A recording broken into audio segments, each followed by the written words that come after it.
आप लिहो तुम कथा सुधारी। ਸਤਨਾਮ ਸ੍ਰੀ ਵਾਹਿਗੁਰੂ ਸਾਹਿਬ ਜੀ।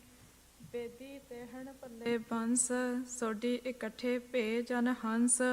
ਕਰਨੋ ਹੈ ਅਸ ਕਾਰਜ ਕੌਣ, ਸਕਲ ਮਿਲੇ ਕਹਿ ਕੇ ਇੱਕ ਪਾਨ। ਵਾਹਿਗੁਰੂ ਜੀ ਕਾ ਖਾਲਸਾ, ਵਾਹਿਗੁਰੂ ਜੀ ਕੀ ਫਤਿਹ। ਪਰਮ ਸਨਮਾਨਯੋਗ ਗੁਰੂ ਖਾਲਸਾ ਸਾਧ ਸੰਗਤ ਜੀ, ਆਪ ਜੀ ਗੁਰੂ ਚਰਨਾਂ 'ਚ ਬੈਠ ਕੇ ਆਪਣੇ ਜੀਵਨ ਦੀਆਂ ਕੀਮਤੀ ਘੜੀਆਂ ਗੁਰੂ ਲੇਖੇ ਲਾ ਰਹੇ ਹੋ। ਅਤਿਅੰਤ ਵੱਡੇ ਭਾਗਾਂ ਵਾਲੇ ਹੋ। ਸਤਿਗੁਰੂ ਜੀ ਦੀ ਅੰਮ੍ਰਿਤਮਈ ਗੁਰਬਾਣੀ ਦੇ ਪਾਠ ਕੀਰਤਨ ਸਰਵਣ ਕੀਤੇ ਹਨ। ਆਓ ਹੁਣ ਗੁਰ ਇਤਿਹਾਸ ਦੀ ਲੜੀਵਾਰ ਕਥਾ ਨਾਲ ਜੁੜ ਜਾਈਏ। ਸਾਹਿਬ ਸ੍ਰੀ ਗੁਰੂ ਹਰਿਰਾਏ ਸਾਹਿਬ ਜੀ ਮਹਾਰਾਜ ਦਾ ਦਰਬਾਰ ਸਜਿਆ ਹੋਇਆ ਹੈ।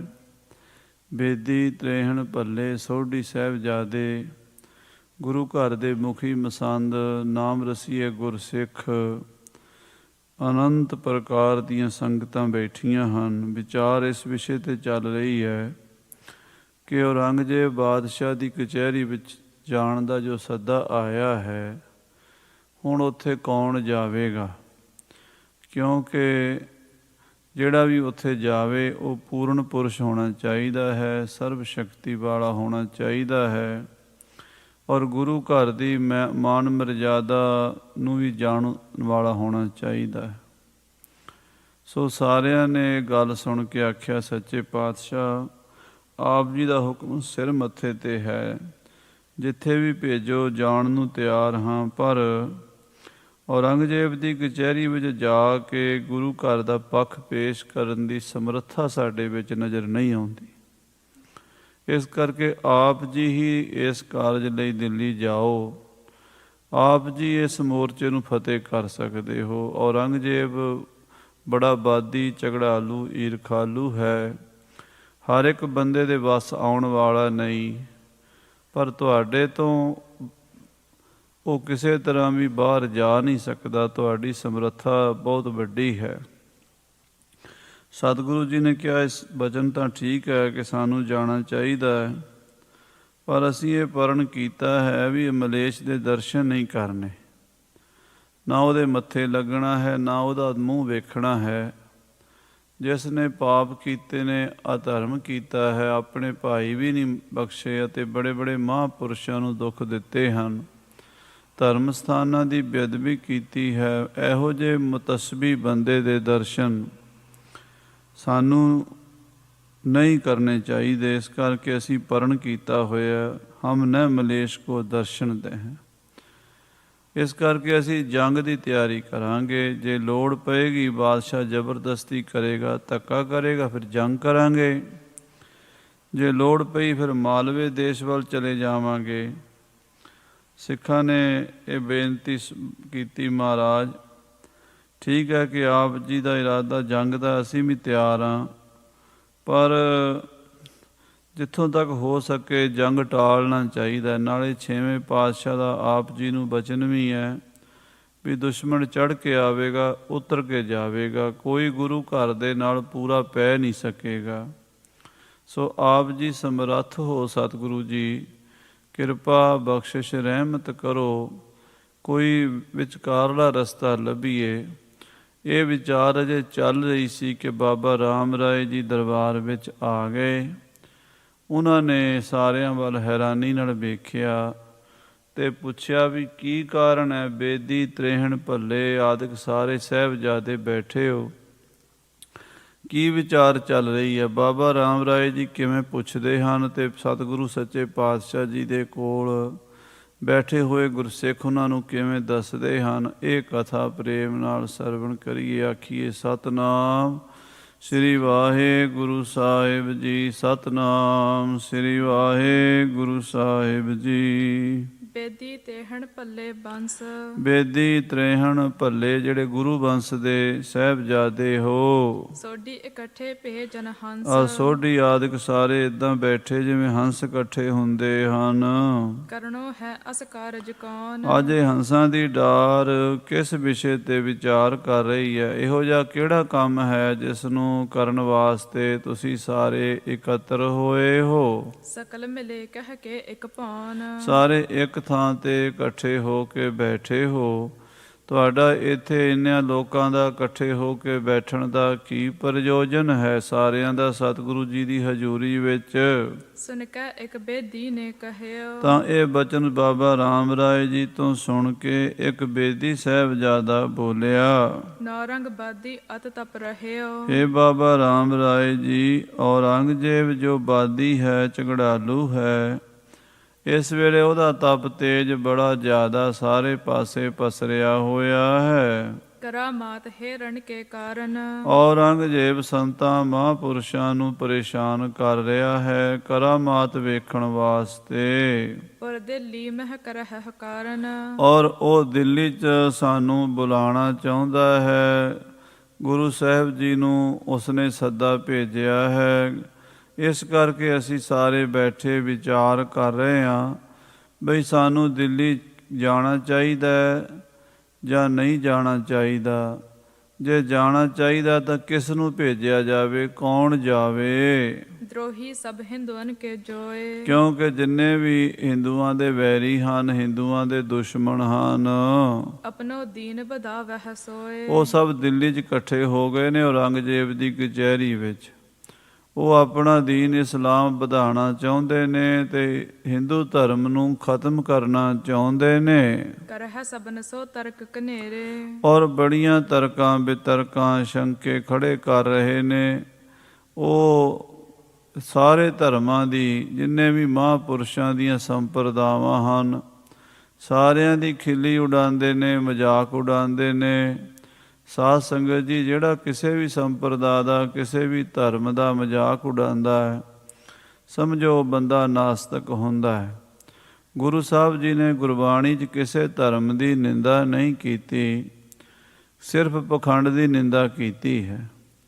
ਪਖੰਡ ਭਾਵੇਂ ਹਿੰਦੂਆਂ 'ਚ ਹੋਵੇ, ਮੁਸਲਮਾਨਾਂ 'ਚ ਹੋਵੇ, ਸਿੱਖਾਂ 'ਚ ਹੋਵੇ, ਕਿਸੇ ਧਰਮ 'ਚ ਵੀ, ਈਸਾਈਆਂ 'ਚ ਹੋਵੇ, ਜੈਨੀਆਂ ਬੋਧੀਆਂ 'ਚ ਹੋਵੇ, ਗੁਰੂ ਸਾਹਿਬ ਨੇ ਪਖੰਡ ਨੂੰ ਖੰਡਨ ਕੀਤਾ ਹੈ। ਪਖੰਡ ਦੀ ਮਹਾਰਾਜ ਨੇ ਗੁਰਬਾਣੀ 'ਚ ਆਲੋਚਨਾ ਕੀਤੀ ਹੈ, ਪਰ ਕਿਸੇ ਧਰਮ ਦੀ ਨਹੀਂ ਕੀਤੀ, ਕਿਸੇ ਸੰਪਰਦਾ ਦੀ, ਕਿਸੇ ਜਾਤੀ ਵਿਸ਼ੇਸ਼ ਦੀ ਨਹੀਂ ਕੀਤੀ। ਆਮ ਲੋਕ ਇਹ ਸਮਝ ਲੈਂਦੇ ਆ ਵੀ ਇਹ ਗੁਰਬਾਣੀ 'ਚ ਦੂਜੇ ਧਰਮਾਂ ਦਾ ਖੰਡਨ ਹੈ। ਜੇ ਇੱਕ ਵੀ ਪੰਕਤੀ ਇਹੋ ਜਿਹੀ ਲੱਭ ਦਿਓ ਵੀ ਜਿੱਥੇ ਕਿਸੇ ਧਰਮ ਨੂੰ ਮਾੜਾ ਕਿਹਾ ਹੋਵੇ, ਗੁਰੂ ਗ੍ਰੰਥ ਸਾਹਿਬ 'ਚ ਬਿਲਕੁਲ ਨਹੀਂ ਕਿਹਾ। ਪਖੰਡ ਨੂੰ ਜ਼ਰੂਰ ਕਿਹਾ, ਜਿਹੜਾ ਪਖੰਡ ਕਰੇ। ਸਾਰੇ ਹਿੰਦੂ ਪਖੰਡ ਨਹੀਂ ਕਰਦੇ, ਸਾਰੇ ਮੁਸਲਮਾਨ ਵੀ ਪਖੰਡ ਨਹੀਂ ਕਰਦੇ, ਅਤੇ ਸਾਰੇ ਸੱਚੇ ਵੀ ਨਹੀਂ ਹੁੰਦੇ, ਪਖੰਡੀ ਵੀ ਹੁੰਦੇ ਹਨ ਧਰਮਾਂ ਦੇ ਵਿੱਚ। ਜਿਹੜੇ ਧਰਮ ਦਾ ਵਿਖਾਵਾ ਕਰਦੇ ਹਨ ਪਰ ਅੰਦਰੋਂ ਧਰਮੀ ਨਹੀਂ ਹੁੰਦੇ, ਉਹਨਾਂ ਨੂੰ ਗੁਰੂ ਸਾਹਿਬ ਜੀ ਨੇ ਕੰਨਾਂ ਤੋਂ ਮਰੋੜਿਆ ਹੈ। ਬਾਕੀ ਸਭ ਧਰਮਾਂ ਦਾ ਗੁਰਬਾਣੀ 'ਚ ਸਤਿਕਾਰ ਕੀਤਾ ਹੈ।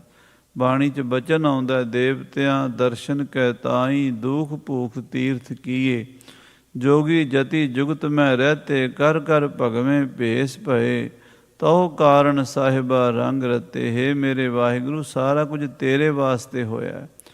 ਜਿੰਨੇ ਵੀ ਤੀਰਥ ਬਣੇ ਹਨ, ਤਪੱਸਿਆ ਸਾਧਨ ਬਣੇ ਨੇ, ਯੋਗ ਬਣੇ ਨੇ, ਜਿੰਨੀਆਂ ਵੀ ਸੰਪਰਦਾਵਾਂ ਦੇ ਵੱਖ-ਵੱਖ ਮਤ ਮਤਾਂਤਰ ਚੱਲੇ ਨੇ, ਸਭ ਤੈਨੂੰ ਮਿਲਣ ਵਾਸਤੇ ਹੀ ਚੱਲੇ ਨੇ। ਦੇਵਤਿਆਂ ਨੇ ਤੇਰੇ ਦਰਸ਼ਨ ਵਾਸਤੇ ਦੁੱਖ ਭੁੱਖ ਝੱਲੇ ਨੇ ਅਤੇ ਤੀਰਥਾਂ ਦੀਆਂ ਯਾਤਰਾ ਕੀਤੀਆਂ ਨੇ, ਤੀਰਥ ਬਣਾਏ ਨੇ। ਇਹ ਸਾਰਾ ਕੁਝ ਹੋਇਆ ਤੇ ਰੱਬ ਨੂੰ ਮਿਲਣ ਵਾਸਤੇ ਹੈ। ਇਹ ਗੱਲ ਵੱਖਰੀ ਹੈ ਵੀ ਪਖੰਡੀ ਲੋਕਾਂ ਨੇ ਇਹਨਾਂ ਮੰਦਰਾਂ 'ਚ, ਇਹਨਾਂ ਗੁਰਦੁਆਰਿਆਂ ਵਿੱਚ, ਇਹਨਾਂ ਧਰਮ ਸਥਾਨਾਂ 'ਤੇ, ਇਹਨਾਂ ਮਸੀਤਾਂ 'ਤੇ, ਇਹਨਾਂ ਪਾਵਨ ਪਵਿੱਤਰ ਤੀਰਥਾਂ 'ਤੇ ਕਬਜ਼ਾ ਕਰ ਲਿਆ ਹੈ। ਰੋਟੀ ਦਾ ਸਾਧਨ ਬਣਾ ਲਿਆ, ਇਸ ਨੂੰ ਆਪਣੀ ਆਮਦਨ ਦਾ ਸਾਧਨ ਬਣਾ ਲਿਆ ਹੈ।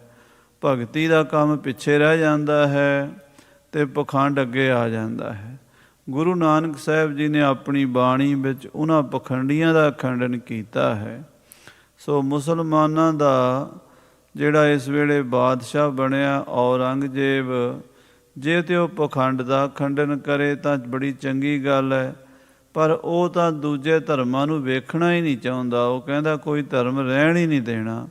ਮੈਂ ਸਾਰੇ ਹਿੰਦੂ ਜਿੰਨੇ ਵੀ ਹਿੰਦੁਸਤਾਨ 'ਚ ਰਹਿੰਦੇ ਨੇ, ਭਾਵੇਂ ਉਹ ਹਿੰਦੂ ਹਨ, ਜੈਨੀ, ਬੋਧੀ ਹਨ ਜਾਂ ਸਿੱਖ, ਸਾਰਿਆਂ ਨੂੰ ਮੈਂ ਮੁਸਲਮਾਨ ਬਣਾਵਾਂਗਾ। ਮੁੱਲਾ ਕਾਜੀ ਗਨ ਜਸਹੇਰੇ। ਔਰ ਮੁੱਲਾ ਕਾਜੀ ਸਾਰੇ ਉਹਦੇ ਨਾਲ ਰਲੇ ਹੋਏ ਨੇ, ਉਹਦੀ ਪਿੱਠ 'ਤੇ ਖੜੇ ਹਨ, ਉਹਦੀ ਸਪੋਰਟ ਕਰਦੇ ਹਨ, ਉਹਨੂੰ ਸਲਾਹ ਪੁੱਠੀ ਦਿੰਦੇ ਹਨ। ਕਰਹਿ ਦਲੀਲ ਅਨੇਕ ਪ੍ਰਕਾਰ। ਕਾਜੀ ਮੁੱਲਾ ਕੁਰਾਨ ਵਿੱਚੋਂ ਤੇ ਧਰਮ ਗ੍ਰੰਥਾਂ ਵਿੱਚੋਂ ਬੜੀਆਂ ਦਲੀਲਾਂ ਕੱਢ ਕੇ ਦਿੰਦੇ ਹਨ। ਸਭਾ ਸਕਲ ਦੁਸ਼ਟਨ ਇਕਸਾਰ। ਔਰ ਦੁਸ਼ਟਾਂ ਦੀ ਸਾਰੀ ਸਭਾ ਇੱਕੋ ਜਿਹੀ ਹੈ। ਇਹ ਬਾਬਾ ਰਾਮ ਰਾਏ ਜੀ, ਉਹ ਸਾਰੇ ਹੀ ਚੋਰ ਤੇ ਕੁੱਤੀ ਰਲੇ ਹੋਏ ਨੇ। ਨਾ ਉੱਥੇ ਕੋਈ ਪਤਾ ਲੱਗਦਾ ਵੀ ਰਾਖਾ ਕੌਣ ਹੈ, ਤੇ ਨਾ ਪਤਾ ਲੱਗਦਾ ਵੀ ਦੇਸ਼ ਦਾ ਦੁਸ਼ਮਣ ਕੌਣ ਹੈ। ਦੇਸ਼ ਦੇ, ਕੌਮ ਦੇ, ਧਰਮ ਦੇ ਦੁਸ਼ਮਣ ਧਰਮ ਦੇ, ਦੇਸ਼ ਤੇ ਕੌਮ ਦੇ ਰਾਖੇ ਕੁਹਾ ਰਹੇ ਨੇ, ਤੇ ਜਿਹੜੇ ਦੇਸ਼ ਕੌਮ ਧਰਮ ਦੇ ਰਾਖੇ ਨੇ ਉਹਨਾਂ ਨੂੰ ਫਾਂਸੀਆਂ ਤੇ ਲਟਕਾਇਆ ਜਾ ਰਿਹਾ ਹੈ। ਕੋ ਅਜਮਤ ਅਬ ਜਾਏ ਦਿਖਾਵੇ। ਹੁਣ ਇਹੋ ਜਿਹੇ ਭੈੜੇ ਸਮੇਂ ਵਿੱਚ ਔਰੰਗਜ਼ੇਬ ਦੀ ਕਚਹਿਰੀ 'ਚ ਕਿਹੜਾ ਜਾਏਗਾ ਜਿਹੜਾ ਉੱਥੇ ਜਾ ਕੇ ਆਪਣੀ ਕਰਾਮਾਤ, ਆਪਣੀ ਸ਼ਕਤੀ ਦੇ ਨਾਲ ਉਹਨਾਂ ਨੂੰ ਪ੍ਰਭਾਵਿਤ ਕਰ ਸਕੇ। ਆਪਨ ਸ਼ਕਤ ਤੇ ਤਾ ਹਿਦ ਬਾਵੇ। ਕੋਈ ਸ਼ਕਤੀ ਵਾਲਾ ਚਾਹੀਦਾ ਹੈ, ਪੂਰਨ ਪੁਰਸ਼ ਚਾਹੀਦਾ, ਜਿਹੜਾ ਆਪਣੀ ਸ਼ਕਤੀ ਨਾਲ ਜਾ ਕੇ ਤੁਰਕਾਂ ਨੂੰ ਦਬਾ ਲਵੇ। ਜੀਤੈ ਸਭਾ ਕਰਾਵੇ ਮਾਨ। ਜਿਹੜਾ ਸਾਰੀ ਸਭਾ ਨੂੰ ਜਿੱਤ ਲਵੇ, ਤੁਰਕਾਂ ਦੀ ਸਭਾ ਵਿੱਚ ਜਾ ਕੇ ਗੁਰੂ ਨਾਨਕ ਦੇ ਮੱਤ ਦਾ ਡੰਕਾ ਵਜਾ ਦੇਵੇ ਔਰ ਸਾਰਿਆਂ ਨੂੰ ਜਿੱਤ ਕੇ ਚੁੱਪ ਕਰਾ ਦਵੇ। ਤਿਸੇ ਵਿਚਾਰਤ ਹੋਏ ਸੋ ਕੌਣ। ਇੱਥੇ ਹੁਣ ਉਹ ਵਿਚਾਰ ਚੱਲ ਰਹੀ ਹੈ ਗੁਰੂ ਦੇ ਦਰਬਾਰ ਵਿੱਚ। ਅਸੀਂ ਸਾਰੇ ਇਹ ਵਿਚਾਰ ਕਰ ਰਹੇ ਹਾਂ ਵੀ ਹੁਣ ਦਿੱਲੀ ਕੌਣ ਜਾਵੇ, ਕਿਸ ਨੂੰ ਭੇਜੀਏ। ਸੁਨ ਸ਼੍ਰੀ ਰਾਮ ਰਾਏ ਤਬ ਕਹਿਓ। ਜਦੋਂ ਉਸ ਬੇਦੀ ਸਾਹਿਬਜ਼ਾਦੇ ਨੇ ਇਹ ਗੱਲ ਕਹੀ ਤਾਂ ਬਾਬਾ ਰਾਮ ਰਾਏ ਜੀ ਬੋਲੇ, ਕਿਉਂ ਨਾ ਜਾਹੋ ਜਬੋ ਜਹ ਲਹਿਓ। ਕਹਿਣ ਲੱਗੇ ਜਾਣਾ ਚਾਹੀਦਾ, ਜਿੱਥੇ ਜਾਣਾ ਜ਼ਰੂਰੀ ਉੱਥੇ ਜਾਣਾ ਚਾਹੀਦਾ। ਜੇ ਨਾ ਸਰਦਾ ਹੋਵੇ ਕੋਈ ਕੰਮ ਕੀਤੇ ਤੋਂ ਬਿਨਾਂ, ਉਹ ਕੰਮ ਕਰਨਾ ਹੀ ਪੈਣਾ। ਹੁਣ ਦਿੱਲੀ ਜਾਏ ਬਿਨਾਂ ਸਰਨਾ ਤਾਂ ਹੈ ਨਹੀਂ। ਤੁਸੀਂ ਸਾਰੇ ਸਿਆਣੇ ਬਜ਼ੁਰਗ ਬੈਠੇ ਹੋ, ਤੇ ਉੱਥੇ ਬਾਦਸ਼ਾਹ ਦੀ ਕਚਹਿਰੀ 'ਚ ਜਾ ਕੇ ਆਪਣਾ ਪੱਖ ਰੱਖਣਾ, ਗੁਰੂ ਨਾਨਕ ਸਾਹਿਬ ਦੀ ਮੱਤ ਦਾ ਡੰਕਾ ਵਜਾਉਣਾ ਜ਼ਰੂਰੀ ਹੈ। ਬਿਨਾ ਗਏ ਜਹ ਬਨ ਨਹ ਆਵੇ। ਉੱਥੇ ਗਏ ਤੋਂ ਬਿਨਾਂ ਸਰਨਾ ਹੀ ਨਹੀਂ, ਬਾਣੀ ਨਹੀਂ ਆਉਣੀ ਗੱਲ। ਔਰੰਗਜ਼ੇਬ ਕੀ ਆਖੇਗਾ ਵੀ ਗੁਰੂ ਕੇ ਸਿੱਖ ਮੈਥੋਂ ਡਰਦੇ ਨੇ, ਮੇਰੀ ਕਚਹਿਰੀ 'ਚ ਵੀ ਨਹੀਂ ਆਉਣ ਦੀ ਜੁਰਤ ਕਰਦੇ। ਤੇ ਉਹਦੇ ਨਾਲ ਆਪਾਂ ਨੂੰ ਗੱਲ ਕਰਨੀ ਚਾਹੀਦੀ ਆ ਜਾ ਕੇ। ਤਹਾ ਵਿਚਾਰਹੁ ਚਲਨ ਸੁਭਾਵੈ। ਦੱਸੋ ਵਿਚਾਰ ਕੇ ਜ਼ਰੂਰ ਜਾਓ। ਮੈਂ ਤਾਂ ਇਹ ਸਾਰਿਆਂ ਨੂੰ ਕਹਾਂਗਾ, ਬਾਬਾ ਰਾਮ ਰਾਏ ਜੀ ਸਾਰੇ ਬਜ਼ੁਰਗਾਂ ਨੂੰ, ਬੇਦੀਆਂ ਨੂੰ, ਸੋਢੀਆਂ ਨੂੰ, ਭੱਲਿਆਂ ਨੂੰ, ਸਾਹਿਬਜ਼ਾਦਿਆਂ ਨੂੰ ਕਹਿ ਰਹੇ ਵੀ ਤੁਹਾਡੇ 'ਚੋਂ ਕੋਈ ਮਹਾਂਪੁਰਸ਼ ਉੱਠੋ ਤੇ ਇਸ ਕੰਮ ਲਈ ਜ਼ਰੂਰ ਜਾਓ। ਦਿੱਲੀ ਜਾ ਕੇ ਬਾਦਸ਼ਾਹ ਦੀ ਕਚਹਿਰੀ 'ਚ ਗੁਰੂ ਨਾਨਕ ਸਾਹਿਬ ਜੀ ਦਾ ਪੱਖ ਰੱਖੋ। ਕਿਆ ਸਿਆਣਪ ਹੋਵੈ ਇਸ ਮਾਹੀ। ਜੇ ਆਪਾਂ ਨਹੀਂ ਜਾਣਦੇ ਤਾਂ ਇਹਦੇ 'ਚ ਕੋਈ ਸਿਆਣਪ ਨਹੀਂ ਹੋਵੇਗੀ। ਜੇ ਆਪਾਂ ਬਾਦਸ਼ਾਹ ਦੇ ਸੱਦੇ ਉੱਤੇ ਬਾਦਸ਼ਾਹ ਦੀ ਕਚਹਿਰੀ 'ਚ ਨਹੀਂ ਗਏ ਤਾਂ ਲੋਕ ਕਹਿਣਗੇ ਵੀ ਇਹ ਡਰ ਗਏ ਹਨ, ਜਾਂ ਹੋਰ ਕਈ ਤਰ੍ਹਾਂ ਦੀਆਂ ਊਜਾਂ ਲਾਉਣਗੇ। ਹੋ ਸਕਦਾ ਹੈ ਬਾਦਸ਼ਾਹ ਧੱਕਾ ਵੀ ਕਰੇ, ਫੌਜਾਂ ਭੇਜ ਦੇਵੇ, ਫੌਜਾਂ ਨਾਲ ਮੰਗਾ ਲਵੇ। ਇਸ ਕਰਕੇ ਜਾਣਾ ਜ਼ਰੂਰੀ ਹੈ। ਜਿਉਂ ਕਿਉਂ ਕਰੇ ਮਿਟ ਹੈ ਜੋ ਨਾਹੀ। ਕਿਉਂਕਿ ਔਰੰਗਜ਼ੇਬ ਬੜਾ ਸਿਰੜੀ ਜਿੱਦੀ ਬੰਦਾ ਹੈ, ਉਹਨੇ ਹਟਣਾ ਤਾਂ ਹੈ ਨਹੀਂ। ਉਹਨੇ ਬੰਦੇ ਭੇਜੀ ਜਾਣੇ ਨੇ, ਸੱਦੇ ਭੇਜੀ ਜਾਣੇ ਨੇ, ਤੇ ਜੇ ਬਾਰ-ਬਾਰ ਉਹਦੇ ਸੱਦੇ ਆਉਣਗੇ ਫਿਰ ਜਾਣਾ ਪਵੇਗਾ। ਸੁਨ ਕਰ ਸਕਲ ਅਕਲ ਕੇ ਬੈਨ। ਬਾਬਾ ਰਾਮ ਰਾਏ ਜੀ ਦੇ ਬਚਨ ਬੜੇ ਸਿਆਣਪ ਵਾਲੇ ਸਨ, ਬੜੀ ਅਕਲਮੰਦੀ ਨਾਲ ਉਹਨਾਂ ਨੇ ਬਚਨ ਕੀਤੇ। ਸਾਰੀ ਕਚਹਿਰੀ ਗੁਰੂ ਦੀ, ਜਿੰਨੇ ਗੁਰੂ ਸਾਹਿਬ ਦੇ ਕੋਲ ਗੁਰਸਿੱਖ ਬੈਠੇ ਸੀ, ਬੇਦੀ, ਸੋਢੀ, ਭੱਲੇ, ਤਰੇਣ, ਸਾਰੇ ਹੈਰਾਨ ਹੋ ਗਏ ਬਚਨ ਸੁਣ ਕੇ। ਬੋਰਤ ਪਏ ਚਪਲ ਕਰਨੈਨ।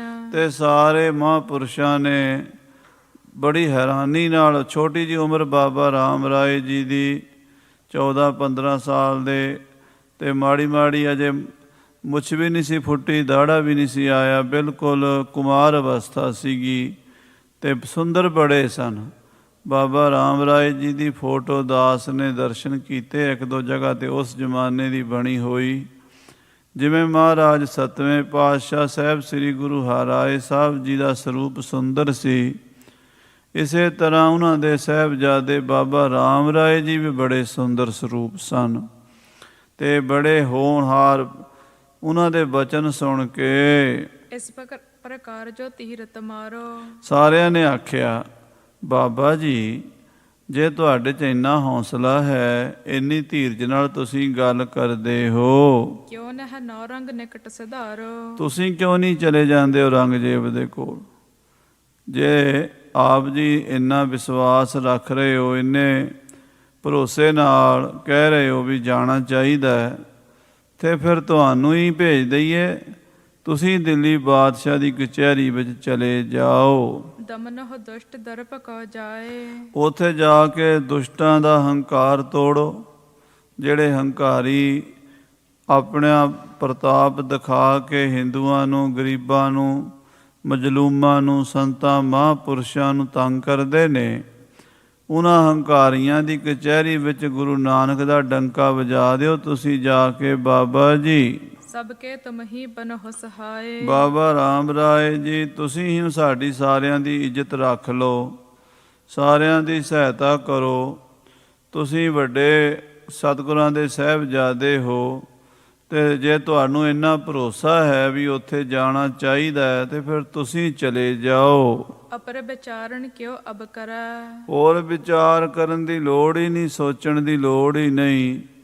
ਚੰਗਾ ਹੋਵੇ ਕਿ ਬਾਬਾ ਜੀ ਤੁਸੀਂ ਹੀ ਕਮਰ ਕਸਾ ਇਸ ਕੰਮ ਲਈ ਕਰ ਲਵੋ। ਜੇ ਇਹ ਕਾਰਜ ਤੁਮ ਤੇ ਸਰੈ। ਬਾਬਾ ਜੀ ਜੇ ਕੰਮ ਤੁਹਾਡੇ ਤੋਂ ਸਰ ਜਾਵੇ, ਫਿਰ ਹੋਰ ਕਿਸੇ ਨੂੰ ਖੇਚਲ ਕਰਨ ਦੀ ਕੀ ਲੋੜ ਹੈ? ਤੁਸੀਂ ਲੱਗਦਾ ਹੈ ਵੀ ਇਸ ਮਸਲੇ ਦੇ ਉੱਤੇ ਬੜੀ ਤਨਦੇਹੀ ਨਾਲ ਡਿਊਟੀ ਨਿਭਾ ਸਕਦੇ ਹੋ, ਗੱਲਬਾਤ ਕਰ ਸਕਦੇ ਹੋ, ਬਾਦਸ਼ਾਹ ਦੀ ਕਚਹਿਰੀ ਨੂੰ ਪ੍ਰਭਾਵਿਤ ਕਰ ਸਕਦੇ ਹੋ। ਸਤਿਗੁਰ ਕੇ ਤੁਮ ਪੁੱਤਰ ਵਡੇਰੇ। ਔਰ ਨਾਲੇ ਤੁਸੀਂ ਸਤਿਗੁਰੂ ਮਹਾਰਾਜ ਜੀ ਦੇ ਵੱਡੇ ਸਾਹਿਬਜ਼ਾਦੇ ਹੋ। ਸਰਬ ਭਾਂਤ ਕੇ ਲਾਇਕ ਹੇਰੇ। ਔਰ ਹਰ ਤਰ੍ਹਾਂ ਨਾਲ ਤੁਸੀਂ ਲਾਇਕ ਵੇਖੇ। ਸਾਨੂੰ ਹਰ ਤਰ੍ਹਾਂ ਨਾਲ ਤੁਹਾਡੇ ਵਿੱਚ ਯੋਗਤਾ ਨਜ਼ਰ ਆਉਂਦੀ ਹੈ। ਇਹ ਕੁਛ ਬਾਤ ਨਹੀਂ ਨਹਿ ਜਾਣੋ। ਇਹ ਗੱਲ ਕੋਈ ਨਵੀਂ ਨਹੀਂ ਹੈ। ਗੁਰੂ ਮਹਾਰਾਜ ਦੇ ਘਰ ਵਿੱਚ, ਗੁਰੂ ਨਾਨਕ ਸਾਹਿਬ ਜੀ ਦੇ ਘਰ ਵਿੱਚ ਸ਼ਕਤੀ ਜਿਹੜੀ ਹੈ ਉਹ ਤੇ ਕੂਕਰਾਂ ਵਿੱਚ ਵੀ ਹੁੰਦੀ ਹੈ। ਤੁਸੀਂ ਤਾਂ ਮਹਾਰਾਜ ਦੇ ਸਾਹਿਬਜ਼ਾਦੇ ਹੋ, ਸਤਿਗੁਰਾਂ ਦੀ ਅੰਸ਼ ਬੰਸ ਹੋ। ਤੁਹਾਡੇ ਵਿੱਚ ਤਾਂ ਬੇਅੰਤ ਕਰਾਮਾਤਾਂ ਹਨ ਮਹਾਂਪੁਰਸ਼ੋ। ਤੁਮ ਸਮ ਕਰਤ ਰਹਿਤ ਨਹਿ ਛਾਨੋ। ਤੁਹਾਡੇ ਵਰਗੇ ਮਹਾਂਪੁਰਸ਼ ਬਾਬਾ ਅਟਲ ਜੀ ਵੀ ਹੋਏ ਨੇ ਛੋਟੀ ਉਮਰ ਦੇ ਵਿੱਚ, ਜਿਹੜੇ ਰਿਸ਼ਤੇ ਵਿੱਚ ਤੁਹਾਡੇ ਦਾਦਾ ਜੀ ਲੱਗਦੇ ਸਨ, ਪਰ 9 ਸਾਲ ਦੀ ਉਮਰ ਵਿੱਚ ਉਹਨਾਂ ਨੇ ਬੜੀ ਵੱਡੀ ਕਰਾਮਾਤ ਕਰਕੇ ਬਾਬਾ ਅਟਲ ਜੀ ਨੇ ਆਪਣੇ ਹਾਣੀ ਨੂੰ, ਜਿਸ ਨੂੰ ਸੱਪ ਲੜ ਗਿਆ ਸੀ, ਮੁਰਦੇ ਨੂੰ ਜਿੰਦਾ ਕਰ ਦਿੱਤਾ ਸੀ। ਗੁਰੂ ਦੇ ਪੁੱਤਰਾਂ ਵਿੱਚ ਸ਼ਕਤੀ ਹੁੰਦੀ ਹੈ, ਇਹ ਗੱਲ ਸਾਰਿਆਂ ਨੂੰ ਪਤਾ ਹੈ। ਪਿਤਾ ਆਦਿ ਪੁਨ ਸਭਾ ਜੇ ਸਾਰੀ।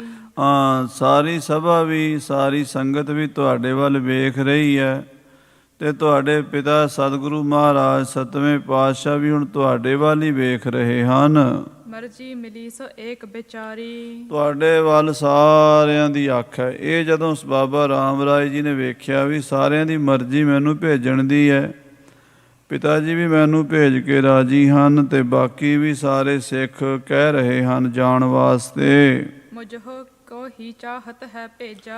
ਮੈਨੂੰ ਹੀ ਭੇਜਣਾ ਚਾਹੁੰਦੇ ਨੇ। ਬਾਬਾ ਰਾਮ ਰਾਏ ਜੀ ਸਮਝ ਗਏ ਸਾਰਿਆਂ ਦਾ ਇਸ਼ਾਰਾ। ਦਮਨ ਕਰਨ ਤੁਰ ਕੇਸ਼ਰ ਤੇਜਾ। ਬਾਦਸ਼ਾਹ ਔਰੰਗਜ਼ੇਬ ਦਾ ਤਪ ਤੇਜ, ਉਹਨੂੰ ਦਮਨ ਕਰਨ ਲਈ, ਨੱਥ ਪਾਉਣ ਲਈ, ਜਿਹੜਾ ਉਹ ਇੰਨਾ ਹੰਕਾਰੀ ਸੰਤਾਂ ਮਹਾਂਪੁਰਸ਼ਾਂ ਦਾ ਬੈਰੀ ਬਣਿਆ ਹੋਇਆ, ਆਪਣੀਆਂ ਤਾਕਤਾਂ ਦੇ ਵਿੱਚ, ਆਪਣੇ ਪੈਸੇ ਦੇ ਨਸ਼ੇ ਵਿੱਚ ਮਸਤਿਆ ਹੋਇਆ ਹੈ, ਉਹਦਾ ਹੰਕਾਰ ਦੂਰ ਕਰਨ ਵਾਸਤੇ ਸ੍ਰੀ ਗੁਰੂ ਹਰਿਰਾਏ ਸਾਹਿਬ ਜੀ ਦੇ ਵੱਡੇ ਸਪੁੱਤਰ ਬਾਬਾ ਰਾਮ ਰਾਏ ਜੀ ਤਿਆਰ ਹੋਏ ਹਨ। ਇਮਲਖ ਰਾਮ ਰਾਏ ਨੇ ਕਹਿਓ। ਜਦੋਂ ਬਾਬਾ ਰਾਮ ਰਾਏ ਜੀ ਨੇ ਜਾਣਿਆ ਵੀ ਸਾਰੇ ਸਾਨੂੰ ਹੀ ਭੇਜਣਾ ਚਾਹੁੰਦੇ ਆ ਦਿੱਲੀ, ਤਾਂ ਬਾਬਾ ਰਾਮ ਰਾਏ ਜੀ ਇਉਂ ਬੋਲੇ, ਜੇਕਰ ਸਭਿਨ ਇਹ ਮਤ ਚਾਹਿਓ। ਮਹਾਰਾਜ ਸੱਚੇ ਪਾਤਸ਼ਾਹ ਜੀ ਦੇ ਦਰਬਾਰ ਵਿੱਚ ਹੱਥ ਜੋੜ ਕੇ ਬਾਬਾ ਰਾਮ ਰਾਏ ਜੀ ਨੇ ਸਾਰਿਆਂ ਬਜ਼ੁਰਗਾਂ ਨੂੰ ਔਰ ਆਪਣੇ ਪਿਤਾ ਜੀ ਨੂੰ ਬੇਨਤੀ ਕੀਤੀ ਕਿ ਜੇ ਸਾਰੇ ਬਜ਼ੁਰਗ, ਸਾਰੀ ਸੰਗਤ ਇਹ ਚਾਹੁੰਦੀ ਹੈ ਵੀ ਮੈਂ ਦਿੱਲੀ ਜਾਵਾਂ, ਤਹਾਂ ਜਾਏ ਜੋ ਕਰਬ ਦਿਖਾਵਨ। ਉੱਥੇ ਦਿੱਲੀ 'ਚ ਜਾ ਕੇ ਜੋ ਕੁਝ ਬੋਲਣਾ ਹੈ, ਜੋ ਕੁਝ ਕਰਨਾ ਹੈ, ਜੋ ਕਰਾਮਾਤ ਦਿਖਾਣੀ ਹੈ, ਕਰਾਮਾਤ ਸੋ ਦੇਹ ਮਨ ਪਾਵਨ। ਕਿਉਂਕਿ ਔਰੰਗਜ਼ੇਬ ਨੇ ਕਰਾਮਾਤ ਤੋਂ ਬਿਨਾਂ ਮੰਨਣਾ ਕੋਈ ਨਹੀਂ, ਉਹਦਾ ਹੋਰ ਕੋਈ ਇਲਾਜ ਕੋਈ ਨਹੀਂ। ਉਹਨੇ ਬਾਰ-ਬਾਰ ਇਹੀ ਕਹਿਣਾ ਵੀ ਕਰਾਮਾਤ ਦਿਖਾਓ, ਕਰਾਮਾਤ ਦਿਖਾਓ। ਜੇ ਕੋਈ ਕਰਾਮਾਤ ਦਿਖਾ ਦੇਵੇ ਤੇ ਉਹਨੂੰ ਨਮਸਕਾਰ ਕਰਦਾ ਹੈ। ਚਮਤਕਾਰ ਕੋ ਨਮਸਕਾਰ। ਇਹ ਔਰੰਗਜ਼ੇਬ ਚਮਤਕਾਰ ਨੂੰ ਨਮਸਕਾਰ ਕਰਦਾ ਹੈ, ਚਮਤਕਾਰ ਦੇਖਦਾ ਹੈ, ਫਿਰ ਮੰਨਦਾ ਹੈ। ਸਤਿਗੁਰ ਪਿਤਾ ਪ੍ਰਸਿੱਧਨ ਹੋਏ। ਜੇ ਮਹਾਰਾਜ ਪਿਤਾ ਜੀ ਪ੍ਰਸੰਨ ਹੋ ਕੇ ਸਤਿਗੁਰੂ ਸੱਚੇ ਪਾਤਸ਼ਾਹ ਗੁਰੂ ਹਰਿਰਾਏ ਸਾਹਿਬ ਜੀ ਮੇਰੇ ਸਿਰ ਤੇ ਹੱਥ ਰੱਖ ਦੇਣ ਤੇ ਮੈਨੂੰ ਆਗਿਆ ਬਖਸ਼ਣ, ਮੈਂ ਦਿੱਲੀ ਚਲਾ ਜਾਵਾਂ। ਪਠਬ ਉਚਿਤ ਕਰ ਹੈ ਮੋਹਿ ਸੋਏ। ਜੇ ਮਹਾਰਾਜ ਸਤਿਗੁਰੂ ਜੀ ਪਿਤਾ ਜੀ ਮੈਨੂੰ ਭੇਜਣਾ ਚਾਹੁੰਦੇ ਆ, ਯੋਗ ਸਮਝਦੇ ਆ ਵੀ ਬੇਟਾ ਰਾਮ ਰਾਏ ਤੂੰ ਜਾ ਸਕਦਾ, ਆਗਿਆ ਦੇ ਦੇਣ ਤਾਂ ਫਿਰ ਮੈਂ ਚਲਾ ਜਾਵਾਂਗਾ, ਕਿਉਂਕਿ ਕਲਾ ਤੇ ਗੁਰੂ ਦੀ ਵਰਤਣੀ ਹੈ, ਮੈਂ ਤਾਂ ਇੱਕ ਬਹਾਨਾ ਹੀ ਹਾਂ। ਜੇ ਮਹਾਰਾਜ ਸਤਿਗੁਰੂ ਜੀ ਮੈਨੂੰ ਭੇਜਣਗੇ ਤਾਂ ਮੈਂ ਖੁਸ਼ੀ ਨਾਲ ਜਾਵਾਂਗਾ। ਤਾਂ ਮੈਂ ਤੁਮ ਸਭ ਕੀ ਲੈ ਆਇਸ। ਜੇ ਪਿਤਾ ਜੀ ਦੀ ਆਗਿਆ ਹੋ ਗਈ ਤੇ ਮੈਂ ਤੁਹਾਡੀ ਸਾਰੇ ਬਜ਼ੁਰਗਾਂ ਦੀ ਆਗਿਆ ਮੰਨਾਂਗਾ। ਮੈਂ ਤੁਹਾਡੇ ਬੇਦੀਆਂ, ਸੋਢੀਆਂ, ਭੱਲਿਆਂ, ਤ੍ਰੇਣ ਸਾਹਿਬਜ਼ਾਦਿਆਂ ਦਾ ਕਹਿਣਾ ਮੋੜ ਨਹੀਂ ਸਕਦਾ, ਕਿਉਂਕਿ ਤੁਸੀਂ ਵੀ ਗੁਰੂ ਦੀ ਅੰਸ਼ ਬੰਸ ਹੋ। ਧੰਨ ਸ੍ਰੀ ਗੁਰੂ ਨਾਨਕ ਦੇਵ ਜੀ, ਗੁਰੂ ਅੰਗਦ ਦੇਵ ਜੀ, ਗੁਰੂ ਅਮਰਦਾਸ ਜੀ, ਗੁਰੂ ਰਾਮਦਾਸ ਦੇ ਪਰਿਵਾਰਾਂ ਵਿੱਚੋਂ ਤੁਸੀਂ। ਮੈਂ ਤੁਹਾਡੀ ਆਗਿਆ ਲੈ ਕੇ, ਪਿਤਾ ਜੀ ਦੀ ਆਗਿਆ ਲੈ ਕੇ ਜਾਵਾਂਗਾ। ਕਰਾ ਕਾਜ ਤੇ ਨਿਕਟ ਸਦਾਇਸ। ਔਰੰਗੇ ਦੇ ਕੋਲ ਜਾ ਕੇ ਜਿਹੜੀ ਗੱਲਬਾਤ ਕਰਨੀ ਹੈ ਮੈਂ ਕਰਾਂਗਾ, ਮੈਂ ਤਿਆਰ ਹਾਂ। ਮੈਨੂੰ ਆਗਿਆ ਚਾਹੀਦੀ, ਆਸ਼ੀਰਵਾਦ ਚਾਹੀਦਾ ਗੁਰੂ ਦਾ। ਮਹਾਰਾਜ ਪਿਤਾ ਜੀ ਸਿਰ ਤੇ ਹੱਥ ਰੱਖ ਦੇਣ, ਤੁਸੀਂ ਸਾਰੇ ਬਜ਼ੁਰਗ ਮੈਨੂੰ ਆਸ਼ੀਰਵਾਦ ਦੇ ਦਿਓ ਤੇ ਮੈਂ ਜਿਹੜਾ ਵੀ ਮੋਰਚਾ ਫਤਿਹ ਕਰ ਦਿਆਂਗਾ। ਤੁਮ ਸਭ ਹੀਲੇ ਹਿਰਦੇ ਵਿਚਾਰ। ਤੁਸੀਂ ਸਾਰੇ ਵੱਡੇ ਹੋ, ਬਜ਼ੁਰਗ ਹੋ, ਤੁਹਾਡਾ ਜ਼ਿੰਦਗੀ ਦਾ ਤਜਰਬਾ ਬਹੁਤ ਜ਼ਿਆਦਾ ਹੈ। ਤੁਸੀਂ ਆਪਣੇ ਮਨ ਵਿੱਚ ਵਿਚਾਰ ਕਰਕੇ ਦੱਸੋ ਕਿ ਮੈਨੂੰ ਜਾਣਾ ਚਾਹੀਦਾ। ਜੇ ਤੁਸੀਂ ਸਾਰੇ ਸਮਝਦੇ ਹੋ ਵੀ ਮੈਂ ਜਾਵਾਂ ਤੇ ਕੰਮ ਬਣ ਜਾਏਗਾ, ਤਾਂ ਫਿਰ ਮੈਂ ਜਾਣ ਨੂੰ ਤਿਆਰ ਹਾਂ, ਕਿਉਂਕਿ ਤੁਹਾਡਾ ਗੁਰਸਿੱਖਾਂ ਦਾ, ਬਜ਼ੁਰਗਾਂ ਦਾ ਆਸ਼ੀਰਵਾਦ ਖਾਲੀ ਨਹੀਂ ਜਾਏਗਾ। ਤਹਾਂ ਹੈ ਅਜਮਤ ਕੀ ਕਾਰ। ਪਰ ਇੱਕ ਗੱਲ ਇਹ ਹੈ, ਉੱਥੇ ਗੱਲਾਂ ਬਾਤਾਂ ਨਾਲ ਨਹੀਂ ਹੋ ਸਰਨਾ। ਉੱਥੇ ਗਿਆਨ ਗੋਸ਼ਟੀ ਨਹੀਂ ਕਿਸੇ ਨੇ ਸੁਣਨੀ, ਉੱਥੇ ਮੇਰੀ ਕਥਾ ਨਹੀਂ ਕਿਸੇ ਨੇ ਸੁਣਨੀ, ਉੱਥੇ ਮੇਰੀਆਂ ਦਲੀਲਾਂ ਨਾਲ ਘੱਟ ਗੱਲ ਬਣਨੀ ਹੈ। ਉੱਥੇ ਕਰਾਮਾਤ ਦੀ ਲੋੜ ਹੈ, ਉੱਥੇ ਅਜਮਤ ਦੀ ਲੋੜ ਹੈ, ਉੱਥੇ ਸ਼ਕਤੀ ਦੀ ਲੋੜ ਹੈ। ਬਿਨਾਂ ਕਰਾਮਾਤ ਦੇ, ਬਿਨਾਂ ਅਜਮਤ ਦੇ, ਸ਼ਕਤੀ ਦੇ ਬਿਨਾਂ ਔਰੰਗਜ਼ੇਬ ਦੀ ਕਚਹਿਰੀ ਵਿੱਚ ਗੱਲਾਂ ਬਾਤਾਂ ਨਾਲ ਸਰਨਾ ਨਹੀਂ। ਧਰਮ ਦਰੋਹ ਤੁਰਕਨ ਮਹਿ ਜਾਨੋ। ਕਿਉਂਕਿ ਉਹ ਤੁਰਕ ਜਿਹੜੇ ਹਨ ਧਰਮ ਦੇ ਦੋਖੀ ਹਨ, ਸਾਡੇ ਧਰਮ ਨੂੰ ਮਾੜਾ ਸਮਝਦੇ ਹਨ, ਆਪਣੇ ਧਰਮ ਨੂੰ ਹੀ ਬੜਾ ਉੱਚਾ ਸਮਝਦੇ, ਦੂਜੇ ਧਰਮਾਂ ਨੂੰ ਧਰਮ ਹੀ ਨਹੀਂ ਮੰਨਦੇ। ਤਹਾਂ ਜਾਏ ਕਛ ਰਹਿਨ ਨ ਛਾਨੋ। ਉੱਥੇ ਜਾ ਕੇ ਉੱਥੇ ਰਹਿਣ ਦੀ ਕੋਈ ਗੱਲ ਨਹੀਂ ਹੈ, ਉੱਥੇ ਕੋਈ ਗੱਲ ਲੁਕੀ ਛਿਪੀ ਰਹਿਣੀ ਨਹੀਂ। ਜਿਹੜੀ ਗੱਲ ਹੈ ਸ਼ਰੇਆਮ ਹੋਣੀ ਹੈ। ਉੱਥੇ ਉਹਨਾਂ ਨੇ ਆਪਣੇ ਮਤ ਦੀਆਂ ਗੱਲਾਂ ਕਰਨੀਆਂ ਨੇ ਤੇ ਅਸੀਂ ਆਪਣੇ ਮਤ ਦੀ ਗੱਲ ਕਰਨੀ ਹੈ। ਤੇ ਜੇ ਸਾਡੇ ਕੋਲ ਕੋਈ ਪਾਵਰ, ਕੋਈ ਸ਼ਕਤੀ, ਕੋਈ ਕਰਾਮਾਤ ਹੋਵੇਗੀ ਤੇ ਅਸੀਂ ਆਪਣਾ ਲੋਹਾ ਮਨਾ ਸਕਦੇ ਹਾਂ, ਤੇ ਜੇ ਨਹੀਂ ਤੇ ਫਿਰ ਉਹਨਾਂ ਨੇ ਸਾਨੂੰ ਦਬਾ ਲੈਣਾ ਹੈ। ਕਹ ਤੁਰਕਪਤ ਜੈਸੀ ਬਾਤ। ਜਦੋਂ ਔਰੰਗਜ਼ੇਬ ਦੀ ਕਚਹਿਰੀ 'ਚ ਜਾਵਾਂਗੇ, ਉਹ ਜੋ ਵੀ ਆਖੇਗਾ ਤਸ ਦਿਖਾਵਨੋ ਚਾਹ ਬਖਿਆਤ। ਉਹੀ ਕਰਾਮਾਤ ਦਿਖਾਣੀ ਪਏਗੀ। ਉਹਨੇ ਕਹਿਣਾ ਵੀ ਇਹਨੂੰ ਆਹ ਚੀਜ਼ ਦਿਖਾਓ, ਉਹ ਦਿਖਾਣੀ ਪਏ। ਉਹ ਕਹਿੰਦੇ ਆਹ ਦਿਖਾਓ, ਫਿਰ ਉਹ ਦਿਖਾਣੀ ਪਏਗੀ। ਕਰਾਮਾਤ ਦਿਖਾਉਣ ਵਿੱਚ ਉੱਥੇ ਗੁਰੇਜ਼ ਨਹੀਂ ਕਰਨਾ। ਜੇ ਉੱਥੇ ਅਸੀਂ ਗੁਰੇਜ਼ ਕਰਾਂਗੇ, ਕਰਾਮਾਤ ਦਿਖਾ ਨਾ ਸਕਾਂਗੇ, ਉਹ ਫਿਰ ਸਮਝਣਗੇ ਵੀ ਇਹਨਾਂ ਦੇ ਪੱਲੇ ਹੈ ਹੀ ਕੁਛ ਨਹੀਂ, ਇਹ ਗੱਲਾਂ ਬਾਤਾਂ ਜੋਗੇ ਹੀ ਹਨ। ਤੋ ਬਨ ਆਏ ਤਾਹਿਬ ਕੇ ਮੰਗ। ਸੋ ਬਾਦਸ਼ਾਹ ਦੀ ਕਚਹਿਰੀ ਵਿੱਚ ਉਹਦੀ ਜਿਹੜੀ ਮੰਗ ਹੈ ਉਹ ਪੂਰੀ ਕਰਨੀ ਪਏਗੀ, ਤਾਂ ਬਣ ਹੋਏਗੀ। ਗੁਰੂ ਘਰ 'ਚ ਕਰਾਮਾਤ ਦਿਖਾਣੀ ਮਾੜੀ ਸਮਝਦੇ ਨੇ। ਮਹਾਰਾਜ 6ਵੇਂ ਪਾਤਸ਼ਾਹ ਜੀ ਨੇ ਬਾਬਾ ਅਟਲ ਜੀ ਨੂੰ ਇਹ ਕਰਾਮਾਤ ਦਿਖਾਣ ਕਰਕੇ ਕਹਿਤਾ ਸੀ ਵੀ ਤੂੰ ਰੱਬ ਦਾ ਸ਼ਰੀਕ ਬਣ ਗਿਆ। ਆਪਣੇ ਪੁੱਤਰ ਨੂੰ ਹੀ ਕਹਿਤਾ ਸੀ ਵੀ ਤੂੰ ਉਹਦੀ ਥਾਂ 'ਤੇ ਸਰੀਰ ਤਿਆਗ ਦੇ ਜਿਹਨੂੰ ਤੂੰ ਜਿੰਦਾ ਕੀਤਾ ਹੈ। ਅਤੇ ਬਾਬਾ ਅਟਲ ਰਾਏ ਜੀ 9 ਸਾਲ ਦੀ ਉਮਰ ਚਲਾਣਾ ਕਰ ਗਏ ਸੀਗੇ। ਇਹ ਗੁਰੂ ਘਰ 'ਚ ਕਰਾਮਾਤ ਨੂੰ ਕਹਿਰ ਕਹਿੰਦੇ ਨੇ, ਕਰਾਮਾਤ ਨਹੀਂ ਵਿਖਾਉਂਦੇ। ਪਰ ਔਰੰਗਜ਼ੇਬ ਨੂੰ ਤਾਂ ਵਿਖਾਣੀ ਪੈਣੀ ਹੈ। ਜੇ ਆਪਾਂ ਨਾ ਵਿਖਾਈ ਔਰੰਗਜ਼ੇਬ ਨੂੰ ਕਰਾਮਾਤ, ਤਾਂ ਫਿਰ ਇਹਨਾਂ ਤੁਰਕਾਂ ਨੇ ਆਖਣਾ ਇਹ ਤਾਂ ਐਵੇਂ ਪਖੰਡ ਰਚਿਆ, ਗੁਰੂ ਨਾਨਕ ਦੇ ਘਰ 'ਚ ਕਰਾਮਾਤ ਹੈ ਹੀ ਕੋਈ ਨਹੀਂ। ਨਾਹਿ ਤਾਂ ਹੋਏ ਤੇ ਸੋ ਬਦਰੰਗ। ਨਹੀਂ ਤਾਂ ਉਹਦੇ ਨਾਲ ਬਦਰੰਗ ਹੋਵੇਗਾ। ਜੇ ਕਰਾਮਾਤ ਨਾ ਦਿਖਾਈ ਫਿਰ ਉਹ ਕਹੇਗਾ ਮੁਸਲਮਾਨ ਬਣੋ। ਜੇ ਮੁਸਲਮਾਨ ਨਹੀਂ ਬਣਾਂਗੇ ਫਿਰ ਉਹ ਤਸੀਹੇ ਦੇ ਕੇ ਮਾਰ ਦੇਵੇਗਾ। ਇਹ ਤਿੰਨੇ ਹੀ ਰਸਤੇ ਨੇ। ਪਹਿਲਾ ਵੀ ਕਰਾਮਾਤ ਦਿਖਾਓ, ਦੂਜਾ ਮੁਸਲਮਾਨ ਬਣੋ, ਤੀਜਾ ਮੌਤ ਨੂੰ ਕਬੂਲ ਕਰੋ।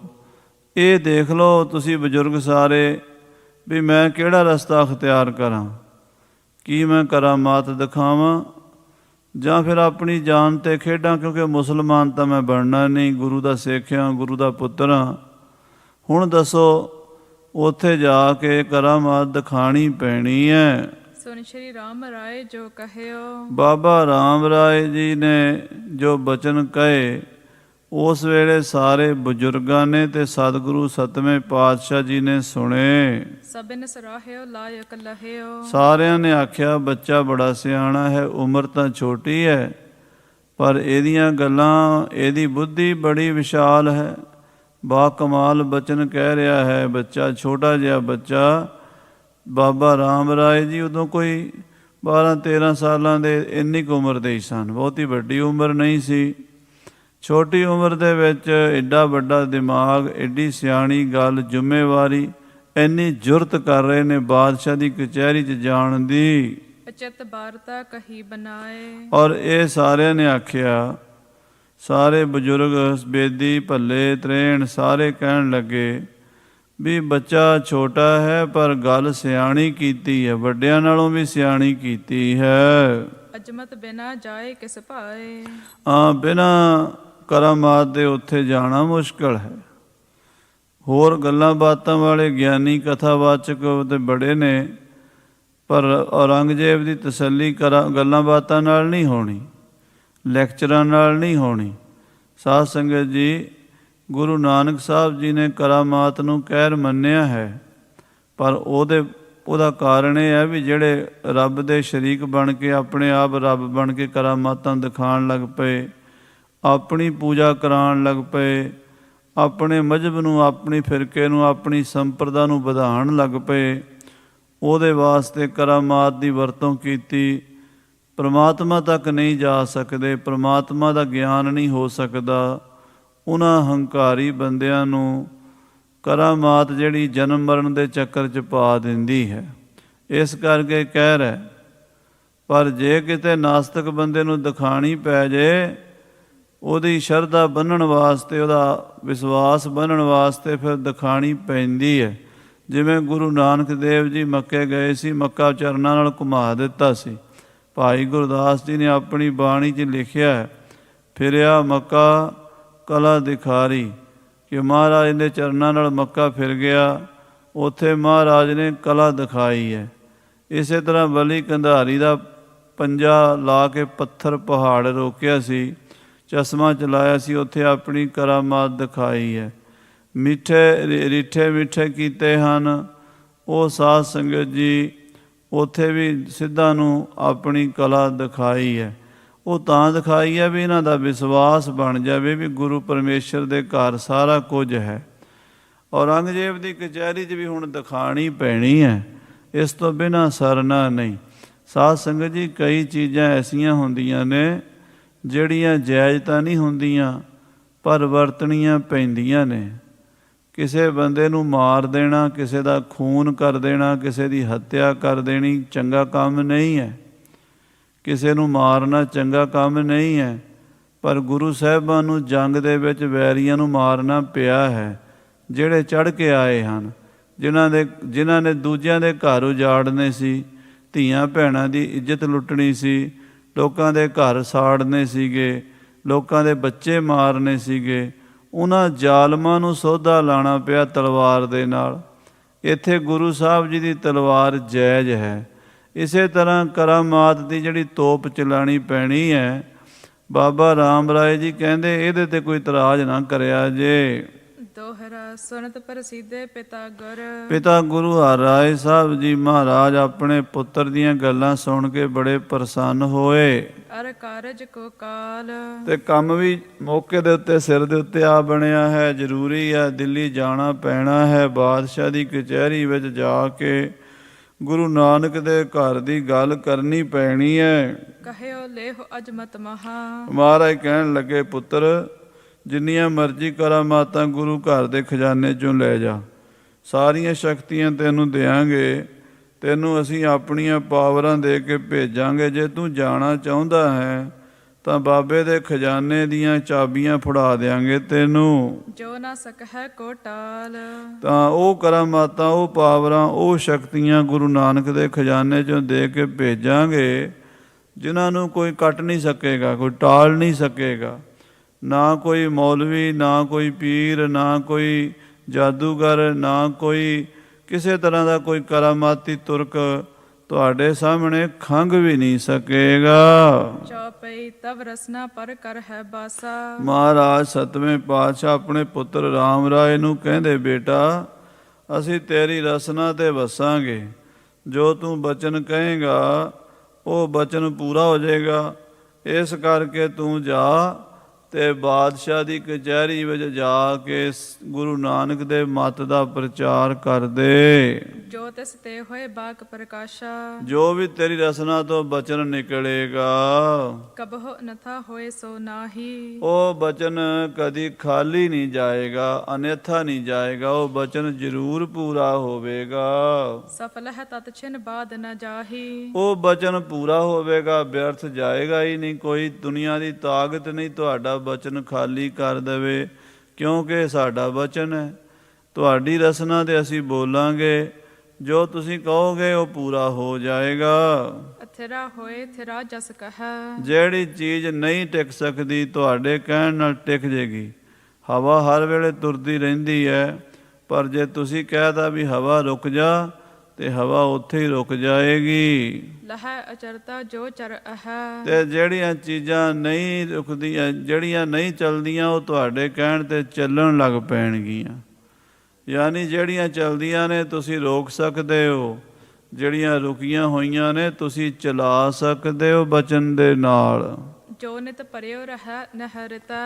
ਜਿਹੜੀਆਂ ਚੀਜ਼ਾਂ ਨੇਤੀ ਭਰੇ ਰਹਿੰਦੀਆਂ, ਕਦੀ ਖਾਲੀ ਨਹੀਂ ਹੁੰਦੀਆਂ। ਸਮੁੰਦਰ ਕਦੀ ਖਾਲੀ ਨਹੀਂ ਹੋਇਆ, ਪਰ ਜੇ ਤੁਸੀਂ ਜਾਓ ਆਪਣੇ ਬਚਨ ਨਾਲ ਸਮੁੰਦਰ ਖਾਲੀ ਕਰ ਸਕਦੇ ਹੋ। ਸੋਰਿਤ ਜਾਏ ਨੈਕ ਜੋ ਚਿਤਾ। ਤੇ ਜਿਹੜੀ ਚੀਜ਼ ਭਰੀ ਹੋਈ ਆ ਖਾਲੀ ਕਰ ਸਕਦੇ ਹੋ, ਖਾਲੀ ਨੂੰ ਭਰ ਸਕਦੇ ਹੋ। ਊਣੇ ਭਰੇ ਭਰੇ ਭਰ ਊਣੇ, ਇਹ ਚਲਤ ਸੁਆਮੀ ਕੇ ਕਾਰਣਾ। ਮਹਾਰਾਜ ਦੀ ਬਾਣੀ 'ਚ ਬਚਨ ਹੁੰਦਾ ਵੀ ਪਰਮੇਸ਼ਰ ਚਾਹੇ ਖਾਲੀਆਂ ਨੂੰ ਭਰ ਦੇਵੇ, ਭਰਿਆਂ ਨੂੰ ਖਾਲੀ ਕਰ ਦੇਵੇ। ਮ੍ਰਿਗ ਤ੍ਰਿਸ਼ਨਾ ਜਹ ਰੇਤ ਅਨੀਰ। ਜਿੱਥੇ ਸਾਧ ਸੰਗਤ ਜੀ ਮਿਰਗ ਤ੍ਰਿਸ਼ਨਾ ਮਾਰੂ ਥਲ ਹੈ, ਰੇਤਾ ਹੀ ਰੇਤਾ ਹੈ, ਪਾਣੀ ਨਹੀਂ ਮਿਲਦਾ। ਰਾਜਸਥਾਨ ਦੇ ਵਿੱਚ ਤਹ ਕਰ ਦੇਹ ਜਲਦ ਗੰਭੀਰ। ਉੱਥੇ ਸਮੁੰਦਰ ਬਣਾ ਸਕਦੇ ਹੋ, ਕਿਉਂਕਿ ਅਕਾਲ ਪੁਰਖ ਦੀ ਇਹ ਪਾਵਰ ਹੈ। ਜਲ ਤੇ ਥਲ ਕਰ, ਥਲ ਤੇ ਕੂਆਂ, ਕੂਪ ਤੇ ਮੇਰ ਕਰਾਵੈ। ਧਰਤੀ ਤੇ ਆਕਾਸ਼ ਚੜਾਵੈ, ਚੜੇ ਆਕਾਸ਼ ਗਿਰਾਵੈ। ਜਿੱਥੇ ਜਲ ਹੈ ਸੁੱਕਾ ਕਰ ਦੇਵੇ, ਜਿੱਥੇ ਸੁੱਕਾ ਹੈ ਉੱਥੇ ਜਲ ਕਰ ਦੇਵੇ। ਧਰਤੀ ਤੋਂ ਆਕਾਸ਼ ਚੜ੍ਹਾ ਦੇਵੇ, ਆਕਾਸ਼ ਤੋਂ ਥੱਲੇ ਸੁੱਟ ਦੇਵੇ। ਸਾਰੀਆਂ ਪਾਵਰਾਂ ਪਰਮੇਸ਼ਰ ਗੁਰੂ ਨਾਨਕ ਦੇਵ ਜੀ ਮਹਾਰਾਜ ਦੇ ਵਿੱਚ ਹਨ। ਸ਼੍ਰੀ ਨਾਨਕ ਸਤਿਗੁਰ ਸਮਰੱਥ। ਗੁਰੂ ਨਾਨਕ ਜੀ ਭੰਨਣ ਘੜਨ ਸਮਰੱਥ ਹਨ। ਸਭ ਤੇ ਵੱਡਾ ਸਤਿਗੁਰੂ ਨਾਨਕ ਜਿਨ ਕਲ ਰਾਖੀ ਮੇਰੀ। ਮਹਾਰਾਜ ਗੁਰੂ ਨਾਨਕ ਸਾਹਿਬ ਆਪ ਨਾਰਾਇਣ ਕਲਾ ਧਾਰ ਜਗ ਮੈਂ ਪਰਵਰਿਓ। ਨਿਰੰਕਾਰ ਆਕਾਰ ਜੋਤ ਜਗ ਮੰਡਲ ਕਰਿਓ। ਗੁਰੂ ਨਾਨਕ ਸਾਹਿਬ ਪਰਮੇਸ਼ਰ ਜੋ ਚਾਹਣ ਕਰ ਸਕਦੇ ਹਨ। ਇਤਿਆਦਿਕ ਸਭ ਤਿਨ ਕੇ ਹੱਥ। ਇਤਿਆਦਿਕ ਸਾਰੀਆਂ ਪਾਵਰਾਂ ਸਾਰੀਆਂ ਸ਼ਕਤੀਆਂ ਗੁਰੂ ਨਾਨਕ ਸਾਹਿਬ ਦੇ ਹੱਥ ਵਿੱਚ ਹਨ। ਕਲ ਕੇ ਸਭ ਦੁਖ ਨਿਵਾਰਨ ਕੋ ਭਵ ਤਾਰਨ ਕੋ ਜਗ ਭੀਤਰ ਆਏ। ਜਗ ਜੀਰਨ ਸਾਧਨ ਦੂਰ ਕਰੇ ਦ੍ਰਿੜ ਸਾਧਨ ਰਾਮਹਿ ਨਾਮ ਬਤਾਏ। ਸ੍ਰੀ ਗੁਰੂ ਨਾਨਕ ਦੇਵ ਸੱਚੇ ਪਾਤਸ਼ਾਹ ਜੀ ਨੇ ਇਹ ਸੰਸਾਰ 'ਚ ਅਵਤਾਰ ਧਾਰਿਆ, ਆਪਣੀਆਂ ਸਾਰੀਆਂ ਪਾਵਰਾਂ ਆਪਣੇ ਸਿੱਖਾਂ ਨੂੰ ਦਿੱਤੀਆਂ ਹਨ। ਸਭ ਸ਼ਕਤਨ ਕੀ ਸ਼ਕਤ ਸਰੂਪ। ਸਾਰੀਆਂ ਸ਼ਕਤੀਆਂ ਦਾ ਸ਼ਕਤੀ ਸਰੂਪ ਹੀ ਗੁਰੂ ਨਾਨਕ ਸਾਹਿਬ ਜੀ ਆਏ ਹਨ। ਜਿਨ ਕੇ ਅਚਰਜ ਚਲਤ ਅਨੂਪ। ਸ੍ਰੀ ਗੁਰੂ ਨਾਨਕ ਦੇਵ ਜੀ ਮਹਾਰਾਜ ਦੇ ਕੌਤਕ ਬੜੇ ਅਚਰਜ ਹਨ। ਉਹਨਾਂ ਦੀ ਮਹਿਮਾ ਬੜੀ ਅਪਰੰਪਾਰ ਹੈ, ਅਨੂਪ ਉਪਮਾ ਤੋਂ ਰਹਿਤ ਹੈ। ਉਹਨਾਂ ਦੇ ਬਰਾਬਰ ਕੋਈ ਹੈ ਹੀ ਨਹੀਂ, ਉਹਨਾਂ ਨੂੰ ਉਪਮਾ ਕਿਸ ਦੀ ਦਈਏ। ਸਭ ਬ੍ਰਹਮੰਡ ਤਿਨ ਕੇ ਅਨੁਸਾਰੀ। ਸਾਰਾ ਬ੍ਰਹਮੰਡ ਸਾਰੀ ਸ੍ਰਿਸ਼ਟੀ ਸਾਰੀ ਕਾਇਨਾਤ ਉਹਨਾਂ ਦੇ ਹੁਕਮ ਵਿੱਚ ਚੱਲਦੀ ਹੈ। ਆਇਸ ਜਹ ਕਹਿ ਟਰਹਿ ਨ ਟਾਰੀ। ਉਹਨਾਂ ਦੀ ਆਇਸ ਆਗਿਆ ਹਰ ਥਾਂ ਤੇ ਲਾਗੂ ਹੁੰਦੀ ਹੈ। ਕੋਈ ਮਹਾਰਾਜ ਗੁਰੂ ਨਾਨਕ ਸਾਹਿਬ ਦੀ ਆਗਿਆ ਦਾ ਉਲੰਘਣ ਨਹੀਂ ਕਰ ਸਕਦਾ। ਸੋ ਤਬ ਬਚਨ ਤੇਜ ਪ੍ਰਵਸ਼ਾਇਓ। ਸਤਿਗੁਰੂ ਜੀ ਕਹਿੰਦੇ, ਹੇ ਪੁੱਤਰ ਰਾਮ ਰਾਏ, ਉਸ ਗੁਰੂ ਨਾਨਕ ਜੀ ਦੇ ਬਚਨਾਂ ਦੀ ਸ਼ਕਤੀ ਤੇਰੀ ਰਸਨਾ ਤੇ ਬੋਲੇਗੀ। ਜੋ ਤੂੰ ਬੋਲੇਗਾ ਤਤਕਾਲ ਪੂਰਾ ਹੋ ਜਾਵੇਗਾ। ਕਰੋ ਨਿਸ਼ੰਕ ਜਥਾ ਮਨ ਭਾਇਓ। ਔਰ ਨਿਸੰਗ ਹੋ ਕੇ ਜੋ ਚਾਹੇ ਕਰ ਸਕਦਾ। ਜਿਵੇਂ ਤੈਨੂੰ ਚੰਗਾ ਲੱਗੇ ਉਵੇਂ ਹੀ ਕਰੀ। ਕੋ ਕਿਸ ਕਾਰਨ ਕਰੋ ਉਚਾਰਨ। ਮਹਾਰਾਜ ਕਹਿੰਦੇ ਕਿਸੇ ਨੂੰ ਵੀ ਕੋਈ ਬਚਨ ਕਿਸੇ ਕਾਰਨ ਕਰਕੇ ਵੀ ਤੂੰ ਕਹਿ ਦੇਗਾ, ਤੇਰੀ ਰਸਨਾ ਤੋਂ ਜੋ ਵੀ ਬਚਨ ਕਿਸੇ ਬਹਾਨੇ ਵੀ ਨਿਕਲ ਜਾਏਗਾ। ਉਚਾਤਾਨ ਚਿਤ ਉਚਾਵਚ ਟਾਰਨ। ਉਹ ਬਚਨ ਉਸੇ ਵੇਲੇ ਪੂਰਾ ਹੋ ਜਾਵੇਗਾ। ਉਸ ਬਚਨ ਨੂੰ ਉਚਿਤ ਅਨੁਚਿਤ ਉਚਾਵਚ ਟਾਰਨ, ਭਾਵੇਂ ਉਹ ਬਚਨ ਯੋਗ ਹੋਵੇ ਭਾਵੇਂ ਨਾ ਹੋਵੇ, ਅਯੋਗ ਹੋਵੇ। ਯੋਗ ਅਯੋਗ ਕੋਈ ਟਾਲ ਨਹੀਂ ਸਕੇਗਾ ਤੁਹਾਡੀ ਰਸਨਾ ਦੇ ਬੋਲਾਂ ਨੂੰ। ਜਿਸ ਛਿਨ ਜਿਸ ਬਿਦ ਕਰੋ ਉਬਾਚੀ। ਜਿਵੇਂ ਵੀ ਜਿਸ ਵੇਲੇ ਜੋ ਬੋਲੋਗੇ ਤਤ ਛਿਨ ਸਕਲ ਭਾਂਤ ਹੋਏ ਸਾਚੀ। ਉਸੇ ਵੇਲੇ ਉਹ ਬਚਨ ਪੂਰਾ ਹੋ ਜਾਏਗਾ, ਹਰ ਤਰ੍ਹਾਂ ਨਾਲ ਪੂਰਾ ਹੋ ਜਾਏਗਾ। ਅਸ ਮਹਿਮਾ ਕਹਿ ਸਤ ਹੈ ਸੁਨਾਈ। ਇਸ ਤਰ੍ਹਾਂ ਬਾਬਾ ਰਾਮ ਰਾਏ ਜੀ ਨੂੰ ਸਾਹਿਬ ਸ੍ਰੀ ਗੁਰੂ ਹਰਿਰਾਏ ਸਾਹਿਬ ਜੀ ਨੇ ਗੁਰੂ ਨਾਨਕ ਸਾਹਿਬ ਜੀ ਦੀ ਮਹਿਮਾ ਦੱਸੀ ਹੈ। ਪੁੱਤਰ, ਭਰੋਸਾ ਗੁਰੂ ਨਾਨਕ ਸਾਹਿਬ ਤੇ ਰੱਖਣਾ ਹੈ। ਆਪਣਾ ਬਲ ਨਹੀਂ ਵਰਤਣਾ, ਆਪਣੇ ਗੁਰੂ ਦਾ ਬਲ ਵਰਤਣਾ ਹੈ। ਤੇ ਗੁਰੂ ਦੇ ਬਲ ਵੇਖ ਕੇ ਕੋਈ ਚੀਜ਼ ਠਹਿਰ ਨਹੀਂ ਸਕਦੀ। ਇਹ ਸਾਰੀਆਂ ਗੱਲਾਂ ਸਤਿਗੁਰੂ ਜੀ ਸਮਝਾਉਣਾ ਕੀਤੀਆਂ ਰਾਮ ਰਾਏ ਨੂੰ। ਔਰ ਉਤਸ਼ਾਹ ਕਰਨ ਅਧਿਕਾਈ। ਔਰ ਉਹਦਾ ਆਪਣੇ ਪੁੱਤਰ ਦਾ ਉਤਸ਼ਾਹ ਵਧਾ ਦਿੱਤਾ, ਹੌਸਲਾ ਬੁਲੰਦ ਕਰ ਦਿੱਤਾ ਹੈ। ਪੁਨ ਦ੍ਰਿੜਤਾ ਹਿਤ ਬਾਕ ਬਖਾਨੇ। ਤੇ ਫਿਰ ਆਪਣੇ ਪੁੱਤਰ ਨੂੰ ਪੱਕਾ ਕਰਨ ਲਈ ਦ੍ਰਿੜਤਾ ਦੇਣ ਲਈ ਬੋਲੇ ਸਤਿਗੁਰੂ ਜੀ। ਨੌ ਰੰਗ ਅਤਬਾਦੀ ਜਗ ਜਾਣੇ। ਦੇਖੋ ਬੇਟਾ, ਰਾਮ ਰਾਏ ਬੜਾ ਝਗੜਾਲੂ ਹੈ। ਉਹ ਬਾਦ ਵਿਵਾਦ ਕਰਦਾ ਹੈ, ਸੰਤਾਂ ਮਹਾਂਪੁਰਸ਼ਾਂ ਨਾਲ ਵੈਰ ਕਰਦਾ ਹੈ। ਗੁਰ ਕਰ ਕੋ ਮਤ ਸਰੀ ਬਿਸਾਲਾ। ਔਰ ਗੁਰੂ ਘਰ ਨਾਲ ਈਰਖਾ ਰੱਖਦਾ ਹੈ। ਕਿਸ ਪਰ ਸੰਗ ਤੇ ਜੇ ਕਿਸ ਕਾਲਾ। ਕਹਿੰਦੇ ਕਿਸੇ ਕਾਰਨ ਕਰਕੇ ਉਹਦੀ ਕਚਹਿਰੀ ਦੇ ਵਿੱਚ ਕਰਹਿ ਤਰਕ ਮਨ ਕੁਟਲ ਕੁਟੇਵ। ਜੇ ਕੋਈ ਪੁੱਠੀ ਸਿੱਧੀ ਹੋ, ਕੋਈ ਗਲਤ ਟੇਢੇ ਮਨ ਦੇ ਨਾਲ ਕੋਈ ਤਰਕ ਵਿਤਰਕ ਕਰੇ, ਨਿਜ ਮਤ ਕੋ ਕਰ ਹੈ ਅਹੰਮੇਵ। ਆਪਣੀ ਮਤ ਦਾ ਹੰਕਾਰ ਕਰੇ, ਇਸਲਾਮ ਦਾ ਵੀ ਮੇਰਾ ਧਰਮ ਸਹੀ ਹੈ ਤੇ ਗੁਰੂ ਨਾਨਕ ਦਾ ਧਰਮ ਗਲਤ ਹੈ, ਇੱਦਾਂ ਜੇ ਕੋਈ ਗੱਲ ਆਖੇ। ਅਸਮੰਜਸ ਸੁਨ ਕਹਿ ਨਿਜ ਕਾਨ। ਇਹੋ ਜਿਹੀ ਅਣਬਣ ਪੁੱਠੀ ਗੱਲ ਆਪਣੇ ਕੰਨਾਂ ਨਾਲ ਸੁਣ ਕੇ ਰਾਖਨ ਹੇਤ ਤੁਰਕ ਪਤਮਾਨ। ਉਸ ਔਰੰਗਜ਼ੇਬ ਦਾ ਮਾਣ ਰੱਖਣ ਲਈ ਕਿਤੇ ਝੁਕ ਨਾ ਜਾਇਆ ਜੇ, ਮੂੰਹ ਲਿਹਾਜ਼ਦਾਰੀ ਨਾ ਕਰ ਜੇ। ਧੰਨ ਗੁਰੂ ਹਰਿਰਾਏ ਸਾਹਿਬ ਮਹਾਰਾਜ ਜਾਣੀ ਜਾਣਦੇ ਆ ਵੀ ਰਾਮ ਰਾਏ ਨੇ ਆਹ ਗਲਤੀ ਕਰਨੀ ਹੈ। ਇਸ ਕਰਕੇ ਪਹਿਲਾਂ ਹੀ ਮਹਾਰਾਜ ਸੱਚੇ ਪਾਤਸ਼ਾਹ ਜੀ ਨੇ ਬਚਨ ਕਰ ਦਿੱਤਾ, ਤਿਸ ਅਨੁਸਾਰ ਹੋਏ ਨਹਿ ਕਹੈ। ਇਹ ਪੁੱਤਰ ਤੁਰਕਾਂ ਦੀ ਮੱਤ ਸੁਣ ਕੇ ਉਹਨਾਂ ਦੇ ਅਨੁਸਾਰ ਹੀ ਹਾਂ 'ਚ ਹਾਂ ਨਹੀਂ ਮਿਲਾਣੀ। ਗੁਰ ਕੀ ਲਗਤਾ ਜਿਸ ਮਹਿਲ ਹੈ। ਜਿਹਦੇ 'ਚ ਗੁਰੂ ਸਾਹਿਬ ਜੀ ਨੂੰ ਨੀਵਾਂ ਦਿਖਾਉਂਦੇ ਹੋਣ ਉੱਥੇ ਨੀਵਾਂ ਨਹੀਂ ਹੋਣ ਦੇਣਾ, ਭਾਵੇਂ ਸੀਸ ਚਲਾ ਜਾਵੇ। ਆਪਣੇ ਗੁਰੂਆਂ ਦੀ ਨਿੰਦਾ ਨਹੀਂ ਸੁਣਨੀ। ਸਾਧ ਸੰਗਤ ਜੀ, ਗੁਰੂ ਦਾ ਸਿੱਖ ਹੋਰ ਹਰ ਗੱਲ ਸਹਿ ਸਕਦਾ ਹੈ, ਪਰ ਆਪਣੇ ਗੁਰੂ ਦੀ ਨਿੰਦਾ, ਸਤਿਗੁਰਾਂ ਦੀ ਗੁਰਬਾਣੀ ਦੀ ਨਿੰਦਾ ਨਹੀਂ ਸੁਣੀ ਜਾਂਦੀ। ਜਿਹੜੇ ਮਹਾਰਾਜ ਸੱਚੇ ਪਾਤਸ਼ਾਹ ਜੀ ਦੀ ਬਾਣੀ ਦੀ ਨਿੰਦਾ ਕਰਦੇ ਹਨ ਉਹ ਸਾਡੇ ਕੁਛ ਵੀ ਨਹੀਂ ਲੱਗਦੇ। ਭਾਵੇਂ ਉਹ ਗੁਰੂ ਗ੍ਰੰਥ ਸਾਹਿਬ ਜੀ ਮਹਾਰਾਜ ਦੀ ਬਾਣੀ ਦੀ ਨਿੰਦਾ ਕਰਨ, ਭਾਵੇਂ ਦਸ਼ਮੇਸ਼ ਪਿਤਾ ਸ੍ਰੀ ਗੁਰੂ ਗੋਬਿੰਦ ਸਿੰਘ ਸਾਹਿਬ ਜੀ ਮਹਾਰਾਜ ਦੀ ਬਾਣੀ ਦੀ ਨਿੰਦਾ ਕਰਨ, ਜਾਂ ਭਾਈ ਗੁਰਦਾਸ ਜੀ ਮਹਾਂਪੁਰਸ਼ਾਂ ਦੀ ਬਾਣੀ, ਭਾਈ ਨੰਦ ਲਾਲ ਜੀ ਦੀ ਬਾਣੀ, ਅਥਵਾ ਜਿਹੜੇ ਗੁਰੂ ਇਤਿਹਾਸ ਦੇ ਮਹਾਨ ਗ੍ਰੰਥ ਹਨ ਉਹਨਾਂ ਦੀ ਨਿੰਦਾ ਹੈ, ਇਹ ਨਾ ਕਰਨੀ ਚਾਹੀਦੀ, ਨਾ ਸੁਣਨੀ ਚਾਹੀਦੀ ਹੈ। ਆਪਣਾ ਭਰੋਸਾ ਸਤਿਗੁਰੂ ਜੀ ਤੇ ਰੱਖਣਾ ਚਾਹੀਦਾ ਹੈ। ਹਾਂਜੀ। ਤਬ ਤੁਮ ਧੀਰਜ ਧਰ ਅਰ ਆਛੇ। ਮਹਾਰਾਜ ਕਹਿੰਦੇ, ਪੁੱਤਰ ਰਾਮ ਰਾਏ, ਜਦੋਂ ਔਰੰਗਜ਼ੇਬ ਦੀ ਕਚਹਿਰੀ 'ਚ ਕੋਈ ਗੁਰਬਾਣੀ ਦੇ ਜਾਂ ਗੁਰੂ ਸਿਧਾਂਤ ਦੇ ਉਲਟ ਬੋਲੇ, ਉੱਥੇ ਹੌਸਲਾ ਰੱਖੀ, ਡਰੀ ਨਾ, ਕਿਸੇ ਦੇ ਮੂੰਹ ਲਿਹਾਜ਼ ਵਿੱਚ ਨਾ ਆਵੀਂ, ਫਟਾਫਟ ਗੁਰੂ ਦਾ ਪੱਖ ਦੱਸ ਦੇਵੀਂ ਤੇ ਨਿਡਰ ਹੋ ਕੇ ਦੱਸੀ। ਕਹਿਓ ਜਥਾਰਥ ਹੋਏ ਇਤ ਪਾਛੇ। ਔਰ ਜੋ ਤੂੰ ਕਹੇਗਾ ਨਾ ਹੋਣਾ ਉਹੀ ਹੈ। ਤੇਰੇ ਬਚਨਾਂ 'ਚ ਤਾਕਤ ਹੈ, ਕੋਈ ਤੇਰੇ ਸਾਹਮਣੇ ਕੁਸਕੇਗਾ ਨਹੀਂ, ਪਰ ਕਿਸੇ ਦਾ ਲਿਹਾਜ਼ ਨਾ ਕਰੀ, ਝੂਠਾ ਲਿਹਾਜ਼ ਨਾ ਕਰੀ। ਬੇਲਿਹਾਜ਼ ਵੀ ਨਹੀਂ ਹੋਣਾ ਚਾਹੀਦਾ, ਕਿਸੇ ਦੀ ਨਿੰਦਾ ਨਹੀਂ ਕਰਨੀ ਚਾਹੀਦੀ, ਕਿਸੇ ਦੀ ਬੇਇੱਜ਼ਤੀ ਨਹੀਂ ਕਰਨੀ ਚਾਹੀਦੀ। ਉਹ ਬੇਲਿਹਾਜ਼ੀ ਨਹੀਂ ਮਹਾਰਾਜ ਦੱਸ ਰਹੇ ਇੱਥੇ। ਮਹਾਰਾਜ ਕਹਿੰਦੇ ਵੀ ਕਿਸੇ ਦੇ ਲਿਹਾਜ਼ ਵਿੱਚ ਆ ਕੇ ਆਪਣਾ ਪੱਖ ਵੀ ਨਹੀਂ ਛੱਡੀਦਾ ਹੁੰਦਾ, ਆਪਣੇ ਗੁਰੂ ਦੀ ਮੱਤ ਨਹੀਂ ਛੱਡੀ ਦੀ। ਆਪਣੇ ਗੁਰੂ ਦੇ ਮੱਤ ਦੀ ਨਿੰਦਾ ਜੇ ਕੋਈ ਸ਼ਰਾਰਤ ਨਾਲ ਕਰੇ, ਕਈ ਲੋਕ ਬੜੇ ਮਿੱਠੇ ਬਣ ਕੇ ਅੱਜ ਕੱਲ੍ਹ ਕਰਦੇ ਆ, ਬੇਅਦਬੀ ਕਰਦੇ ਆ। ਇੱਕ ਪਾਸੇ ਕਹਿਣਗੇ ਅਸੀਂ ਤਾਂ ਸ੍ਰੀ ਗੁਰੂ ਗ੍ਰੰਥ ਸਾਹਿਬ ਨੂੰ ਮੰਨਦੇ ਹਾਂ ਜੀ, ਹੋਰ ਨਹੀਂ ਕਿਸੇ ਗ੍ਰੰਥ ਨੂੰ ਮੰਨਦੇ। ਉਹ ਬੰਦੇ ਸਭ ਤੋਂ ਖਤਰਨਾਕ ਸਾਧ ਸੰਗਤ ਜੀ ਜ਼ਹਿਰ ਘੋਲ ਰਹੇ ਹੁੰਦੇ ਆ, ਜਿਹੜੇ ਇੱਦਾਂ ਦੀਆਂ ਗੱਲਾਂ ਗੁਰੂ ਗ੍ਰੰਥ ਸਾਹਿਬ ਨੂੰ ਢਾਲ ਬਣਾ ਕੇ, ਹਾਲਾਂਕਿ ਪੜ੍ਹਿਆ ਉਹਨਾਂ ਨੇ ਗੁਰੂ ਗ੍ਰੰਥ ਸਾਹਿਬ ਵੀ ਨਹੀਂ ਹੁੰਦਾ। ਸ੍ਰੀ ਗੁਰੂ ਗ੍ਰੰਥ ਸਾਹਿਬ ਜੀ ਦਾ ਕੀ, ਜਪਜੀ ਸਾਹਿਬ ਦਾ ਪਾਠ ਵੀ ਨਹੀਂ ਮੈਂ ਦੇਖਿਆ ਕਈਆਂ ਨੂੰ ਆਉਂਦਾ, ਤੇ ਉਹ ਮਹਾਰਾਜ ਸੱਚੇ ਪਾਤਸ਼ਾਹ ਜੀ ਦੀ ਬਾਣੀ ਤੇ ਗ੍ਰੰਥਾਂ ਤੇ ਕਿੰਤੂ ਪਰੰਤੂ ਕਰਨ ਲੱਗ ਜਾਂਦੇ ਹੈ।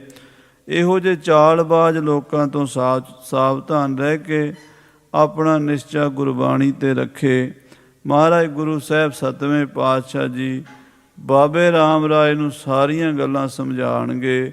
ਅੱਗੇ ਆਪਾਂ ਸਰਵਣ ਕਰਾਂਗੇ। ਸਮੇਂ ਦੇ ਲਿਹਾਜ਼ ਨਾਲ ਸਮਾਪਤੀ ਹੈ। ਹੇ ਗੋਬਿੰਦ, ਹੇ ਗੋਪਾਲ।